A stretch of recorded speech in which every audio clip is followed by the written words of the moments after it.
Marco kelaparan setelah seharian kuliah, tapi apartemennya terlalu jauh, jadi dia mampir saja ke rumah neneknya.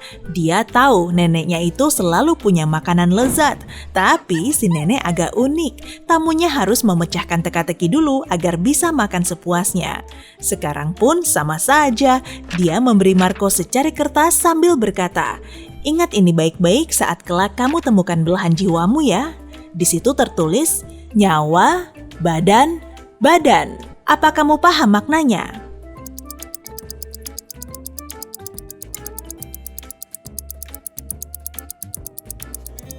Satu nyawa, dua badan. Sehidup semati. Romantis amat sih. Jihan main taruhan dengan temannya. Dia harus masuk rumah kosong yang ada di tengah kota saat malam hari. Rumah itu tidak ditinggali dan seharusnya segera dirobohkan. Tapi menurut rumor yang beredar, ada ilmuwan nyentrik yang memakai bangunan itu sebagai laboratoriumnya. Sekitar jam 3 pagi, Jihan datang ke bangunan besar itu. Pintunya agak terbuka. Dia masuk dan melihat lorong gelap yang besar. Saat lampunya tiba-tiba menyala, Jihan melihat pria aneh berbaju lab. Dia cuma berdiri sambil menatap Jihan, kemudian berkata, "Halo, saya Dr. Clark." Pasti bohongan," sergah Jihan. "Kok dia bisa tahu?"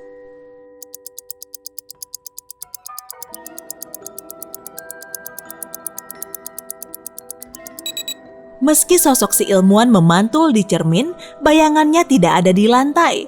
Yah, cuma hologram. Suatu hari, pemilik studio tari menemukan instruktur Dylan pingsan di lantai. Kepalanya telah dipukul seseorang. Polisi segera datang dan menginterogasi semua pekerja dan pengunjung studio.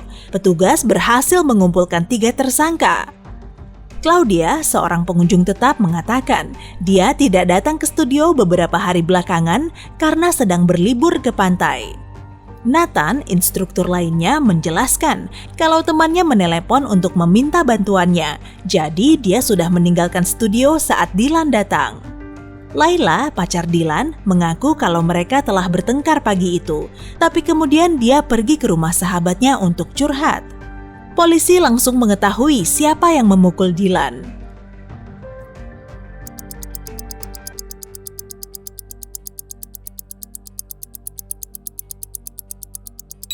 Pelakunya Claudia. Katanya dia baru saja berlibur ke pantai, tapi kok kulitnya tidak terbakar matahari? Yana dan Alia sedang makan angin bersama anak-anak mereka. Saat anaknya asik memainkan mobil-mobilan, Yana malah sibuk menelepon. Sementara Alia berselfie ria saat anak-anaknya bermain salju. Salah satu dari ibu-ibu ini kurang bijak. Bisa kamu tebak siapa?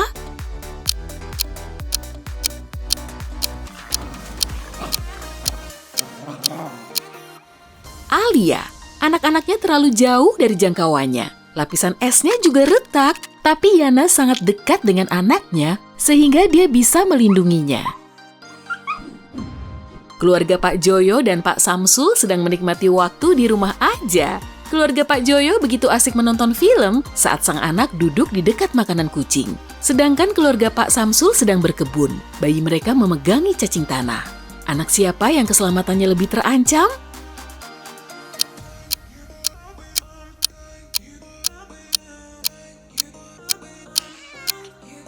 Anak Pak Samsul. Cacing membawa banyak bakteri yang bisa berpindah ke tubuh manusia. Kedua orang ini sangat kelelahan sehingga terlelap saat tengah melakukan aktivitasnya. Sari tertidur saat sedang menyetir, sementara Marco sedang mengemudikan pesawat. Tindakan siapa yang kurang cerdas?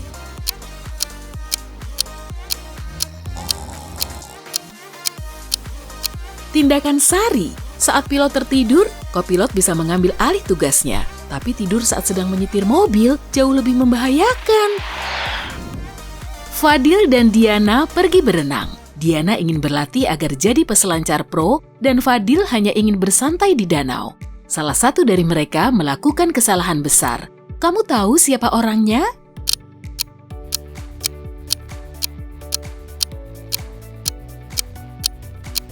Fadil. Dalam peringatan tertulis sungainya dihuni aligator. Lain halnya dengan Diana, dia bisa berselancar dengan mudah dalam ombak besar. Sony dan Mega sedang berjalan di sore hari. Setelah berbelanja, Mega pulang dengan memintas jalan melewati hutan. Sementara Sony ingin ke taman untuk mencari udara segar. Jembatan yang akan mereka lalui rusak. Siapa yang akan terjatuh?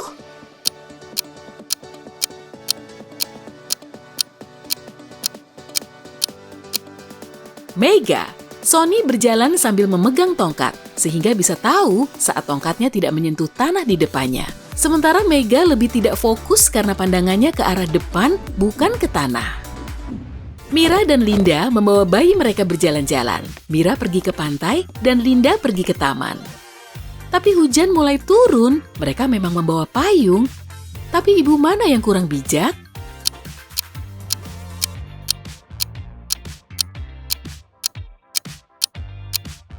Mira, tanpa perlindungan, anaknya akan terpapar sinar matahari yang terik.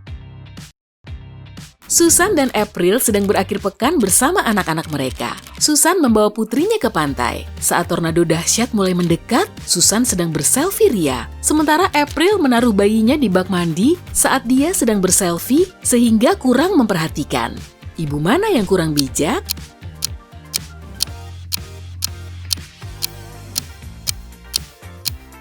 Susan, putrinya sedang berada dalam bahaya di laut. Tapi April bisa meraih dan mengambil putrinya kalau terjadi sesuatu padanya. Camilla sedang berlayar di atas kapal yah mewah di perairan Mediterania.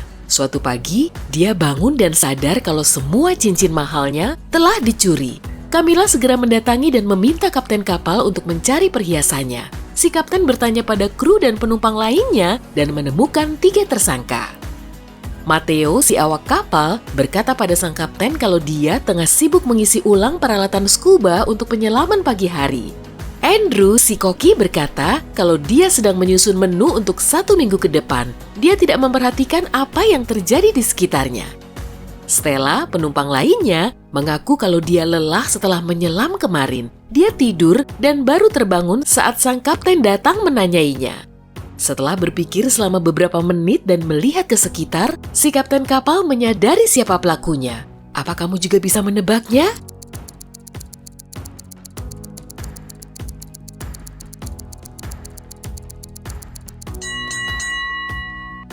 Pelakunya adalah Matteo yang mengaku sibuk mengisi ulang peralatan scuba, tapi tangki oksigennya tetap saja kosong.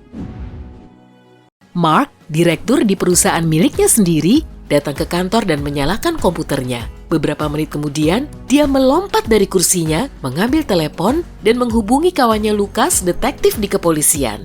Saat Lucas tiba, Mark berkata kalau semua data terkait transaksi super penting telah dihapus dari komputernya. Lucas pun menginterogasi 3 orang yang mendekati komputer Mark. Alia, si akuntan, memberitahu Lucas kalau komputer itu tiba-tiba berhenti berfungsi. Lalu dia menekan beberapa tombol pada keyboard dan komputernya pun kembali normal. Leo, si ahli IT, mengaku kalau dia cuma mengupdate software antivirus dan tidak melakukan hal di luar itu. Evelyn, si sekretaris, berkata kalau dia bersama Leo dan yang dia lakukan cuma merestart komputer tersebut. Lucas mengambil sidik jari pada komputer dan benda-benda di sekitarnya, lalu menemukan sesuatu. Dalam sekejap, si detektif langsung tahu siapa yang menghapus file itu. Apa kamu bisa menebaknya?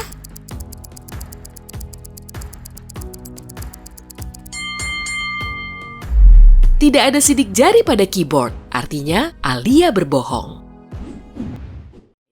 Sejak kecil, Emma bermimpi bisa jadi Ratu Prom. Kemungkinan besar mimpinya bisa terwujud karena dia populer, pintar, dan cantik. Sementara menunggu hasilnya, Emma ingin mengupdate acara ini secara live di Instagramnya.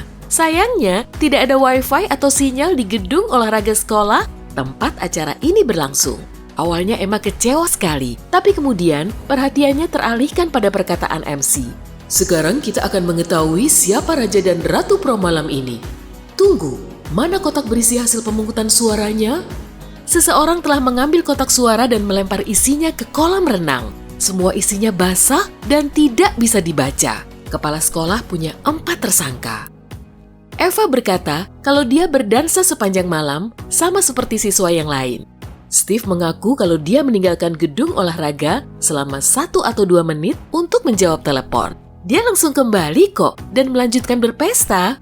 Lisa menjelaskan kalau dia bertengkar dengan pacarnya setelah melihatnya dengan gadis lain. Dia keluar dari gedung olahraga karena tidak ingin ada yang melihatnya menangis. Dan Eden berkata dia kehilangan dasinya sehingga ia pergi mencarinya saat insiden ini terjadi. Siapa yang berbohong?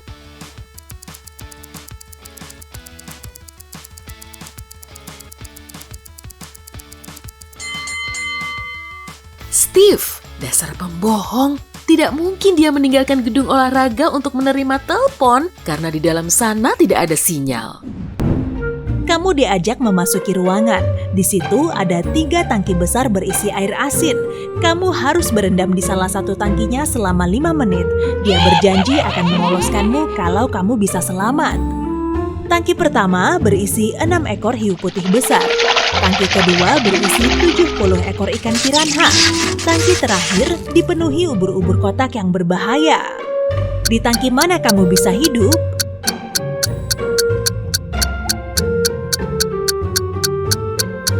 Tangki kedua, piranha termasuk ikan air tawar, jadi tidak bisa hidup di air asin. Kamu sedang memimpin ekspedisi ke Kutub Utara. Di tengah perjalananmu, ada bongkahan es besar jatuh ke air. Terbentuklah ombak besar yang bergerak ke arahmu. Apa yang akan kamu instruksikan ke awak kapal? Menghentikan kapal dan tetap di tempat sampai ombaknya berlalu. Mulai berbalik arah. Maju terus dan menerobos ombak yang menghantam.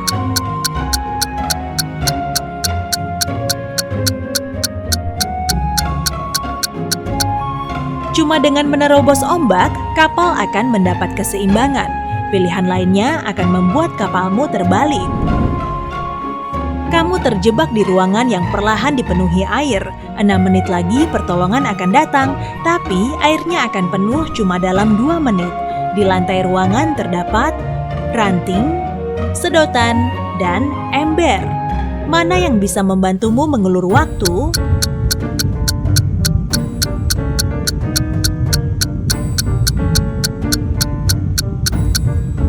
Ember. Balikan embernya di atas kepala. Akan terbentuk gelembung udara yang bisa membantumu bernafas selama beberapa waktu.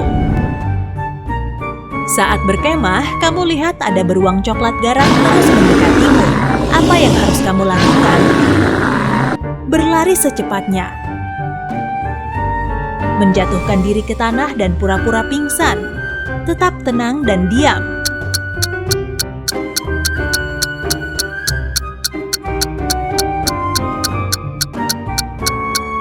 Jatuhkan diri ke tanah. Dengan begitu, beruang tidak akan menganggapmu sebagai ancaman.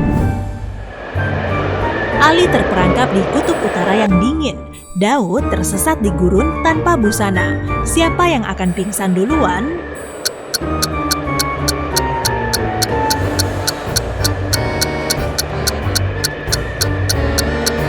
Daud. Cuaca dingin membuat Ali menggigil. Otot-ototnya akan berkontraksi dan berelaksasi dengan cepat supaya tetap hangat. Tapi Daud akan cepat dehidrasi di bawah terik matahari. Saat kamu melintasi hutan lebat, kakimu digigit ular berbisa. Apa yang akan kamu lakukan agar selamat? Menyedot bisanya dengan mulut. Membasuh luka dengan air dan mengelapnya. Membebat lukamu dengan sobekan kaos.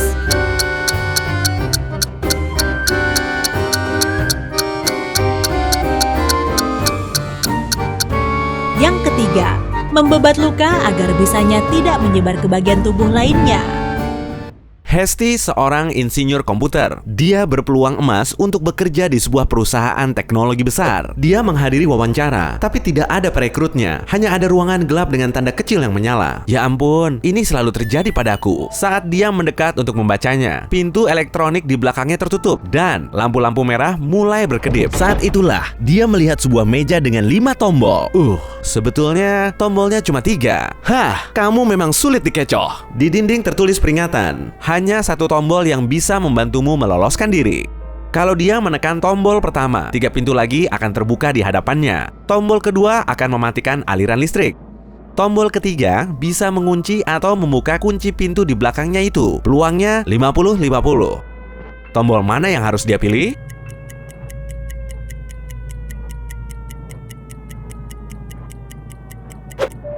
Tombol kedua, saat listrik padam, pintu di belakangnya akan terbuka dan dia akan bebas. Wah, coba pikir-pikir lagi sebelum ikut wawancara di perusahaan aneh itu. Budi sedang berjalan pulang setelah berkumpul bersama teman-temannya saat ada sesosok bayangan mulai mengikutinya. Dia melihat sebuah rumah dengan pintu terbuka dan lampunya menyala. Dia pun bergegas masuk, tapi pintu di belakangnya segera terkunci. 3 pintu, ya selalu, muncul di hadapannya. Hanya satu pintu yang akan jadi jalan keluar. Di balik pintu pertama ada lava panas. Di balik pintu kedua ada aligator lapar sepanjang 4,57 meter siap menunggunya. Pintu ketiga tertutup balok es yang menghalangi jalan. Pintu mana yang harus dipilih agar dia bisa lolos?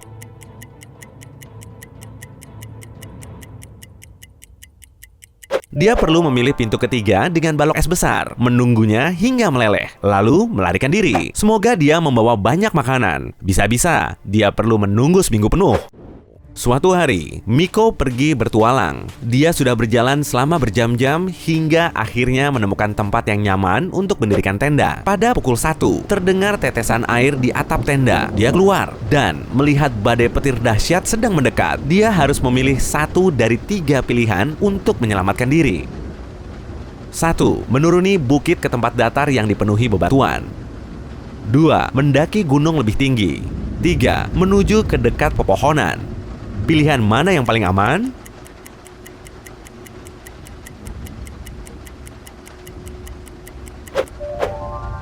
Menuruni bukit menuju bebatuan. Mendaki lebih tinggi saat badai petir dilarang keras. Dia juga harus menghindari hutan karena petir selalu menyambar pepohonan.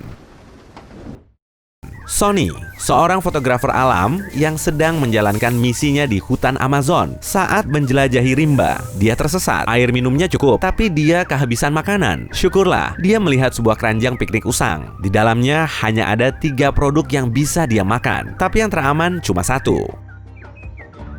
Sestoples madu, telur rebus, dan sandwich. Makanan mana yang terbaik? Waktumu 7 detik untuk memutuskan.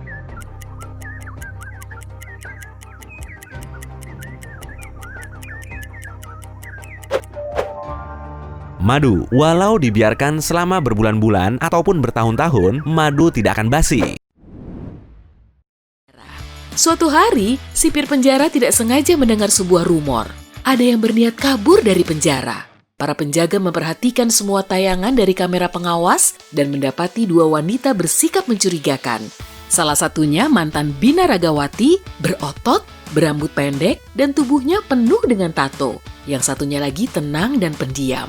Dia lebih senang menyendiri dan terkadang menangis di dalam selnya. Setelah menonton videonya beberapa kali, si penjaga tahu wanita mana yang berencana kabur. Apa kamu juga bisa menebaknya?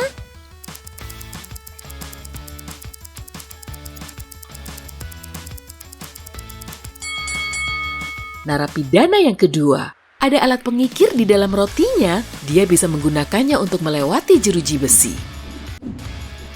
Nathan, pengusaha sukses dengan bisnis bernilai triliunan rupiah, dan temannya Jackson, detektif swasta yang terkenal, baru kembali dari liburan panjang di luar negeri. Mereka memutuskan berhenti sebentar di villa milik Nathan dalam perjalanan pulang. Ketika memasuki villa, kedua pria ini melihat semua barang berharganya telah hilang. Seisi villa juga sangat berantakan. "Aku cuma pergi sebulan, apa yang terjadi di sini?" kata Nathan. Jackson mengambil apel dari meja ruang tengah dan mulai memakannya sambil berpikir. Kuncinya tidak rusak, artinya orang yang mengambil semua barangmu punya kuncinya. Setelahnya, si detektif meminta Nathan mengundang 3 orang. Mia, keponakan Nathan, berkata pada Jackson kalau dia tidak mengunjungi villa tersebut. Mobilnya rusak parah selama 2 bulan belakangan. Selain itu, lokasi villa juga terlalu jauh dari kota jika naik kendaraan umum. Sarah, si pelayan, mengaku kalau dia mampir membawakan makanan dan beberes beberapa minggu yang lalu. Tapi sejak saat itu, dia tidak pernah datang lagi. Adam, tukang kebun, berkata pada si detektif kalau dia sedang berlibur dan baru saja kembali. Dia bahkan bersedia menunjukkan tiket pesawatnya pada Jackson. Jackson langsung tahu siapa pelakunya. Kamu punya 8 detik untuk menebaknya.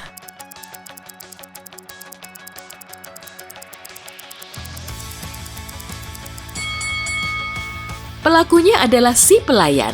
Dia bilang terakhir kali dia bawa makanan ke sini adalah beberapa minggu yang lalu. Tapi apel yang diambil Jackson di meja cukup segar. Ibu guru Donna mendengar Abigail, muridnya, menangis. Gadis kecil itu berkata kalau kue kering miliknya hilang dari loker. Ada yang mengambil kue itu selama beberapa minggu, tapi Abigail tidak tahu pelakunya. Ibu guru Donna memutuskan untuk menolong gadis kecil ini. Mereka menaruh alarm sederhana pada loker Abigail yang akan menyala jika ada orang selain Abigail yang membuka pintunya. Mereka bersembunyi di sudut ruangan dan mulai menunggu. Dalam 10 menit, mereka mendengar alarmnya. Namun saat mereka sampai di loker, isinya sudah kosong. Tapi Ibu Guru Donna menyadari ada yang masuk ke ruang kelas seni. Ibu Guru Donna buru-buru masuk ke sana, tapi semuanya terlihat normal. Untungnya, dia tidak perlu waktu lama untuk mengetahui siapa yang selama ini makan kue Abigail. Perhatikan baik-baik lukisan di ruang kelas seni. Apa kamu bisa mendapatkan jawabannya dalam 8 detik?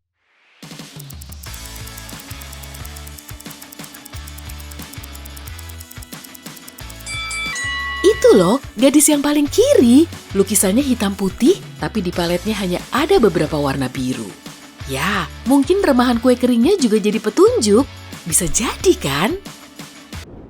Sam adalah perempuan yang istimewa. 2 hari lalu umurnya 17 tahun. Tahun depan umurnya sudah 20 tahun. Apa rahasianya?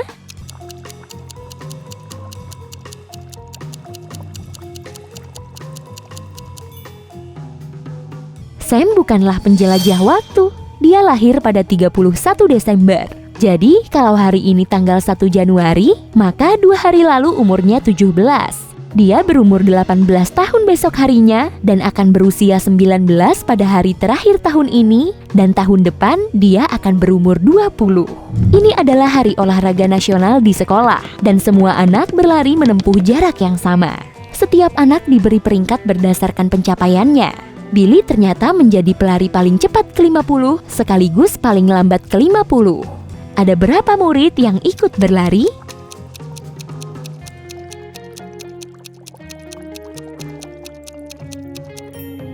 Meski kelihatannya 100 murid adalah jawaban yang tepat, yang ikut berlari hanyalah 99 murid. Billy ada di urutan ke-50 dari 1 sampai 50 dari pelari tercepat. Jika dia yang paling lambat ke-50, artinya ada 99 pelari dengan peringkat dari 50 hingga 99. Nyonya Smith melapor kehilangan kalung vintage-nya ke kantor polisi. Dia sedih sekali. Saat polisi tiba, mereka tidak melihat ada tanda-tanda pembobolan. Tidak ada kunci yang rusak, tidak ada pintu yang didobrak. Tapi ada satu jendela pecah. Kondisi di dalam rumah sangat berantakan dan ada jejak kaki kotor di lantai. Anehnya, keesokan harinya, Nyonya Smith ditangkap karena penipuan. Kenapa?